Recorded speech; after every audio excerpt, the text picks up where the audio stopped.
Real YouTube marketing এর পক্ষ থেকে সবাইকে স্বাগত। আজকে আমি আপনাদেরকে দেখাবো যে কিভাবে একটা মোবাইল নাম্বার দিয়ে আপনি 30 থেকে 40টি জিমেইল বা ইমেল আইডি ওপেন করতে পারবেন। এর জন্য আপনাকে প্রথমে এই ওয়েবসাইটে লগ ইন করতে হবে।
সিম্বল দেবেন, হ্যাশ দিলাম। আপনি যদি এই ধরনের পাসওয়ার্ড দেন তাহলে আপনার যে কোনো অ্যাকাউন্টের ক্ষেত্রে আপনি লগ ইন করতে পারবেন। এইখানে আর সমস্যা হবে না। যে কোনো ধরনের লগ ইনের ক্ষেত্রে আপনি এই পাসওয়ার্ডটা দিলে অতি সহজেই লগ ইন করতে পারবেন। আচ্ছা, এখানে পাসওয়ার্ড, এই যে পাসওয়ার্ডটা এটারই আবার দিবেন। বাংলাদেশ সিলেক্ট করে সাইন আপ দেবেন। তারপরে মোবাইল ভেরিফিকেশন অপশন আসবে, আপনার মোবাইল ভেরিফিকেশনটা করে নেবেন। এই আপনার এই mail.ru দিয়ে আপনি মিনিমাম 11টা জিমেইল বা ইমেল আইডি করতে পারবেন। এখানে আরো অপশন আছে, DKRU, Inbox.ru, লিস্ট, এগুলো আপনি করতে পারবেন। এখান থেকে মিনিমাম আপনি একটা নাম্বার থেকে 11টা ইমেল ভেরিফাই করতে পারবেন। এরপরে আসছে একটা সাইট, সেটা হলো outlook.com।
এইখানে নাম্বার দেওয়ার পরে ফোন ভেরিফিকেশনটা করার পরে তারপর আপনি ক্রিয়েট অ্যাকাউন্ট দিবেন। এইভাবে আপনি এইখানে অ্যাকাউন্ট করতে পারবেন। আরেকটা উপায় আছে, সেটা হলো আউটলুক তো হলো, আর একটা আছে হটমেল। এই আউটলুক প্লাস হটমেল দিয়ে আপনি মিনিমাম 8 থেকে 10টা অ্যাকাউন্ট করতে পারবেন যদি আপনার ফ্রেশ নাম্বার হয়। আচ্ছা, আগে কিন্তু আমি বলছি mail.ru তে আপনি 11টা মিনিমাম করতে পারবেন। এইখানে বললাম আমি 10টা, তাহলে হলো আসতেছে আপনার 21টা।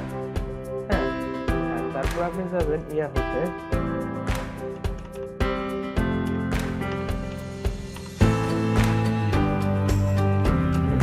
ইয়াহুতে যাবেন। ইয়াহুতে যাওয়ার পরে সুবিধা করতে হবে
মোবাইল ভেরিফিকেশন আসবে।